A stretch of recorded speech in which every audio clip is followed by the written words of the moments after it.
ذوالنون مصری رحمۃ اللہ علیہ کا مشہور واقعہ ہے، فرماتے ہیں کہ میں نہر کے کنارے چل رہا تھا، میں نے ایک بچھو کو دیکھا جو پانی کی طرف جا رہا تھا۔ میں جانتا تھا کہ بچھو تیرنا نہیں جانتا، پھر یہ پانی کی طرف کیوں جا رہا ہے؟ تو جب میں نے غور کیا تو میں نے دیکھا کہ ایک کچھوا پانی کے کنارے پہ بیٹھا ہے۔ یہ بچھو اس کی پیٹھ پہ جا کے بیٹھ گیا اور کچھوے نے پانی میں تیرنا شروع کر دیا۔ ذوالنون مصری رحمۃ اللہ علیہ فرماتے ہیں کہ میں بھی پیچھے پیچھے۔ وہ کچھوا دوسرے کنارے پر پہنچا تو وہ بچھو اس کی پیٹھ سے اتر گیا اور اس نے ایک طرف کو بھاگنا شروع کر دیا، میں بھی اس کے پیچھے۔ تھوڑی دیر بعد میں نے دیکھا کہ سامنے ایک درخت تھا اور درخت کے نیچے کوئی بندہ سویا ہوا نظر آ رہا تھا۔ بچھو ادھر کو جا رہا تھا۔ میں نے دل میں سوچا کہ ایک لکڑی اٹھا لیتا ہوں، اگر بچھو اس کے قریب جائے گا تو میں بچھو کو ماروں گا۔ اتنے میں نے دیکھا کہ ایک طرف سے ایک کوبرا سانپ ہے، وہ اسی بندے کی طرف جا رہا ہے جس طرف بچھو جا رہا تھا۔ جب وہ سانپ بچھو کے قریب سے گزرنے لگا تو بچھو اس کے ساتھ چمٹ گیا اور بچھو نے اس کے ڈنک لگایا۔ یہ بچھو اتنا زہریلا تھا کہ سانپ وہیں پر لوٹ لوٹ کے مر گیا۔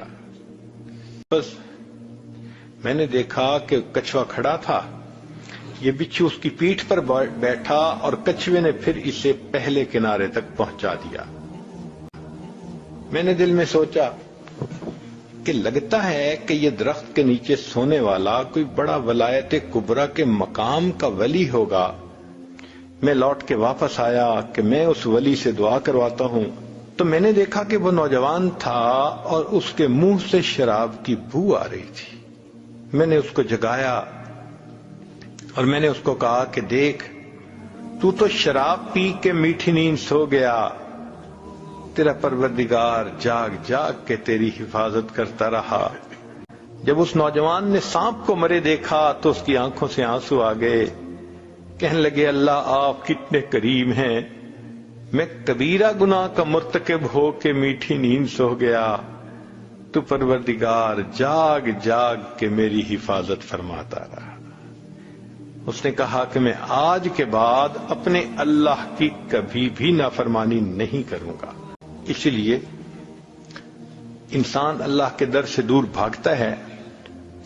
شان بے نیازی کا تعلق تو یہی تھا کہ اگر کوئی اللہ کے در سے پیٹھ پھیر کے جاتا، اللہ پیچھے سے اس کی پیٹھ میں ایک لات لگوا دیتے اور یہ بھی کہہ دیتے کہ او بدبخت، میرے دروازے سے پیٹھ پھیر کے جا رہا ہے، اب میں دروازہ ہمیشہ کے لیے بند کر رہا ہوں۔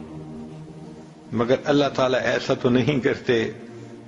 اللہ اس کو بلاتے ہیں، یا ایھا الانسان ما غرک بربک الکریم، اے انسان تجھے تیرے کریم پروردگار سے کس چیز نے دھوکے میں ڈال دیا۔